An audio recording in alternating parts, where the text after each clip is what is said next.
My brothers and sisters, I want you people to listen to this military lady. Her story will touch you. In fact, I'm short of words. I am very, very short of words because Nigeria, what is going on in Nigeria? Many things is happening in this country which some of us don't know. The story of this military lady will definitely touch you. Honestly, think if you are the brother or the sister of this particular girl now that is talking this now, how would you feel? What he suffered in army, how they sexually harassed her, how they raped her. In fact, she said many things here. I want you to calm down and listen and watch. Try to share it out for others to watch, so that if you want to join Nigeria soldier, you know what you are going to face. The country. I don't know where they were piloting us to. No rule of law, nothing. In fact, share the video. Let me know, just because the video is a little bit long. Share the video. God bless you. But guess what? They go through a lot. As this discharged female soldier has come out to expose the Nigerian military further.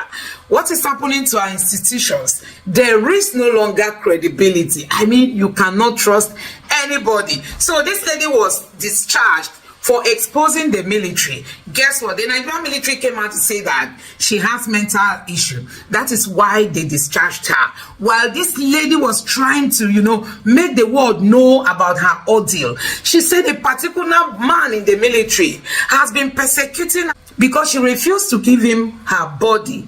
And for that reason, this man has put hell on her. And when she cried out, guess what? She was arrested and finally she has been discharged. I want you to just listen for yourself her own side of the story. But the question remains, why is it that our institutions are turning out to become something else? Take a look at her story. Yesterday, the Nigerian army had come out to say that the senior officers that were involved in this case are innocent, and that you're suffering from mental issues or you're mentally unstable. But what is your own side of the story? Thank you very much for this great privilege, this great opportunity.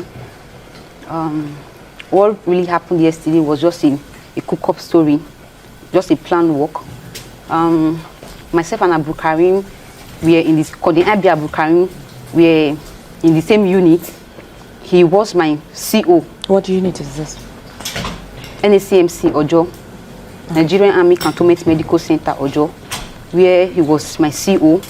Colonel Abu Karim asked me to sleep with him at Eagle Store Hotel at about 700 hours p.m. He asked me to sleep with him, which I refused. What day was this? On Sunday. On 27th February 2022. So he called me to sleep with me, which I was very, very surprised. And army is against it. In the army, it's called frontalization. It's a big offense in the army, which I refused to sleep with him because he's my superior. Ever since then, Colonel Abi Abu Karim will inject me with Lakati injection, put me inside casket, popularly called body bag in the army. He will harass me, rape me, and at the end of the day, he will throw me inside psychiatric hospital to make it look as if what he is saying is true. So, hold on. Where does this rape happen and putting you in a body bag? When did all of this happen? And give me more details about it. This whole thing happened in our unit, Cantonment Medical Center, Ojo there. I have witnessed. Was this in his office or inside his office? Inside the office, with uniform. Most times he will instruct soldiers to pin me down while they give me Lakati injection. Most times he will point gun at me. Most times he will handcuff me and harass me sexually and still take a picture of me and send to some senior officer to make it look as if I am actually mad. Which I tried my best to write. So seek for redress. I sought for redress. I went to legal service. I went to military police to report him. Was this after the first time, or it had happened several times? Several times. He come to my house, sent soldiers to my house to harass me. Most times he will inject me inside his office, rape me. After raping me, he will still take video of me and send it to General I.B. Shelebo to make it look as if, because as at that time I was already complaining, seeking for intervention, begging some senior officers, people like General C.G. Musa, the current chief of defense staff. I told so many officers, I seek for redress, but nothing was done because he's my senior. Nobody was ready to give me a listening ear. So I exhausted all the procedures. I sought for redress using section 179 of the armed forces, and nothing was done. Nobody believed me. After injecting me, he would strip me naked and throw me inside psychiatric hospital. And there, General I.B. Shelebo, Colonel Ogo will come there, they will be snapping me. They took picture of me, harassed me. Most times he denied me access to military course just because I refused to sleep with him. He denied me pass. I could not even see my family for years. He denied me pass. He denied me so many things in the army, that my welfare in the army. So after exhausting, going to legal service to complain, and nothing was done. Going to military police to report, nothing was done because he's my superior. I'm his subordinate. I wrote a redress and nothing was done. So I went to social media to complain on the 9th of January 2024, and the Minister of Women Affairs intervened, and the Nigerian Army promised Nigerians that they are going to carry they are going to carry out an investigation, which they did. So during the investigation, they took me to National Hospital. They took me to LDLA. At first, they took me to LDLA just to check to know if I abused substance, and they took me to National Hospital for medical evaluation, and the result turned out to be negative. And the Minister of Women Affairs requested me to write a voluntary letter, which I did. I submitted my voluntary letter to the Minister of Women Affairs, and she forwarded it to the Chief of Army Staff, and the Chief of Army Staff approved it. So what you're telling me now is that the army did not on its own discharge you? No, I wrote a discharge that I lost interest because of the inhuman treatment they did to me. The army also accused you of being mentally unstable. Are you mentally unstable? No, I'm perfectly okay. Just a cook-up story. Because during the course of that investigation, the Nigerian army took me to National Hospital for medical evaluation, which turned out to be negative. That everything connected is just an allegation against me. Did you see the result that was sent to the Chief of Army Staff? Yes. As a patient, I have every right to ask my doctor and they told me that they could not diagnose me. Okay. They couldn't diagnose me. Okay. So thereafter, the army called me that they've approved my discharge. Unknown to me that I wasn't aware. It was a cook-up story. Like the Chief of Army Staff called me on his own, and he told me that I should not worry, that I should just cooperate with them, that they are going to sort me and they are going to pay me off. So in the army, I served 5 years with the army. I only served 5 years, and I'm not eligible for pension because they boarded me out. That is where I was qualified for pension. And this, before one can be boarded out of the army, there are procedures. They will call you for interview.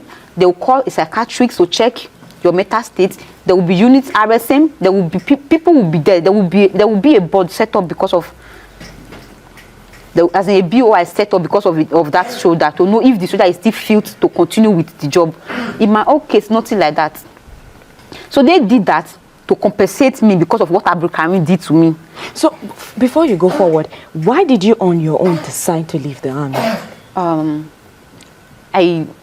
I know my life was at risk, and the job, I lost interest in the job because there is a lot of malice in the job. Your juniors, younger ones they don't give their younger ones to to speak. You don't have every right to speak. Even when your junior is misbehaving to your senior is misbehaving to you, they don't listen to their subordinates. So what did they listen to me at that time? They will find that meanwhile during their investigation, they saw everything. I submitted my evidence to them, and my eyewitness were there, and they know that what Abdulkarim did to me is very, very wrong. So I'm very, very surprised that they still come online and cook up a story just to make me look as if I'm a man, that is just to tell the whole wide world that I'm a mad person. I'm not a mad person. The investigation, the medical report that was during the medical evaluation that was carried out in National Hospital turned out negative. They could not diagnose me. Okay, so you said you decided on your own to leave the army because of the inhumane treatment. Yes. What reason did you give them? What was the reason you gave as why you were leaving the army? There was no progression, because there was somebody, Abdulkarim, who was everywhere, my senior, a colonel. I'm a private soldier. I applied for courses. I applied for school. Imagine somebody raping me inside the office and nothing is being done, putting me inside caskets. It's called body bag. They normally use it in Northeast to bury soldiers who died during war. So he put me inside caskets. Imagine me seek for redress. Nobody listened to me. Including the chief of defense staff could not listen to me. They did not believe what I was telling them, even with my evidence. So earlier on, you told me that the Minister of Women Affairs advised you to leave on medical grounds, and then not on medical ground. Okay. On normal discharge. Okay. That I lost interest. Okay. So how did army arrive at you being mentally unstable? That I don't even know, because before one can be boarded out, they will call. They will set up a board. This board, there will be a doctor, a medical doctor. That is how it's been done in the army. They will call a medical doctor, a psychiatrist, a psychologist, psychiatrists. Some of these medical people will be there. Medical team will be there. The units, RSM, the CO. They will now invite the soldier to know if this soldier is still fit to continue with the job. Probably they will throw questions. They will set up a board, a BOI. Nothing like that. They never called me for any board. They never interviewed. I wasn't aware about the whole thing. It was just a cook up, just to, I was very surprised yesterday. I saw, we see my news flying up and down that the army discharged me. Army never discharged me. It was the Minister of Women Affairs that requested me to leave the army, which I wrote an handwritten letter. What do they call it? Voluntary discharge. I wrote a letter that I'm not interested, that I've lost interest in the job. So there was nothing like discharge anywhere. They never discharged me from the army. Okay. It was just a frame up. They just gang up against me for no just reason, trying to cover up for Colonel Abdulkarim. Now, you also told me that there was the part where you talked about the issue of the health certificate, and that your father was saying they were going to use that against you. Can you? Yes. When after their investigation, so they ROT me back to my unit where I serve. So where they later called me that I'd be discharged from the army. Like because I wrote a handwritten discharge that I'm not interested again. So I wasn't aware it was even board, because before they would board me as I must be there. There must be an interview between me and those people boarding me out. So I'm not aware. So it was when I went, they called me from national the pension board that I should come for pension. I was very, very surprised that I'm not eligible for pension. Why are they calling me for pension? So when I got there, and I saw that they gave me 50% disability, that I'm not mentally stable. I asked question. I told them I'm not going to sign this form because they are going to use it against me. And immediately they gave me the certificate, and I sent it to my dad, to the Minister of Women Affairs. My dad said they will use it against me. And true, they used it against me yesterday. I'm telling the whole wide world that I was discharged from the army. I was not discharged. I seek. You voluntarily asked? I voluntarily asked them to discharge me, that I lost interest because of the inhuman treatment, because they don't listen to their subordinates. The oppression is too much in the army, man. Are you scared for your life? So Major General Onyema is after my life. Sending people to unalive me. So the army and everywhere, they are looking for a way to kill me. I actually. How did you know this? I came to Abuja a few weeks ago to the Human Rights Brekete office to seek for justice for what Abdulkarim did and what the army did to me. At the end of the day, I Onyema instructed the Berekete to stay clear from the case. So that's how the whole issue started. So that's what triggered this whole thing. That's how they come online to make me look as if I'm not mentally stable, just to shut me up. Okay. Have any lawyer or any human rights organization shown interest in your case? Yesterday, some lawyers reached out to me and they told me that they were interested in the case. So I will see how to get or to see them. I haven't seen them, so they just told me that they are interested. I should call them and tell them what happened. We probably will meet and explain how the whole thing happens. Okay, so now you're saying that what Ami is saying or what they said yesterday is not true. So what do you want? I want justice. I want justice. Before coming online to lay an allegation on senior officers, I have evidence to back whatever I'm saying up, and which I submitted my evidence to them, witness to them. They did the investigation and they find out that all what I said was truth. So coming outside yesterday telling the whole world that I am mad, it's a lie. They should bring out my medical report. The National Hospital is here. They did medical evaluation and they could not even diagnose me. So I don't have any mental record. So I don't know where the whole thing come from. It was just a plan work. I don't know. Okay, so after the first time that this incident happened, did you take it to, did you report it, the very first time that he tried to rape you or that he tried to harass you? Yes, I reported. Because you said that it happened several times. Several times. In my call, in the Nigerian Army Medical Corps, the Colonel Brukarim and they are the most senior officers in the medical corps, though he lost promotion. So his mates are brigadier generals. They are the most senior officers in medical corps. But he has connection, and their classmates are all the people holding appointment in the medical corps. So if I report to this person, Colonel Brukarim will look for a way to. Okay, so this lady came out to cry out to the world, telling the world that, see, a military man has burned thorns on my flesh because I refused to sleep with him. And after that video went viral, guess what? The military took him in. They arrested her, took her in. Possibly they detained her. And at the end of the day, they've discharged her. Guess what they are telling the Nigerian people? That she has mental issue. You can imagine. They didn't know she has mental issue until she exposed what she has been going through. And instead of them to do proper investigation, they just threw her out of the military like that. Nigerians, these are some of the things we keep saying. Honestly, the military lost it at this point. The military got it wrong at this point. They didn't even allow pure investigations to be made. And even though if those investigations were carried out, tell Nigerians what the results are. You just came out to say, oh, she has mental issues, and you just threw her out. If she has mental issue, is it not for the military to take proper care of her? Did she have the mental issue when she came in? Now she has mental issue according to their claim. And instead of them to address that issue, they threw her out of the military. Anyway, this lady has come out to say she does not have any mental issue, but a particular military man has been torn on her flesh while she was still in the military, asking for her body to be given to him. And when she refused, this man took an oath to become a nightmare to her.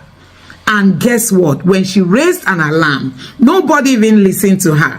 They ignored her. She said she told the defense chief. She told other senior personnel, and they ignored her.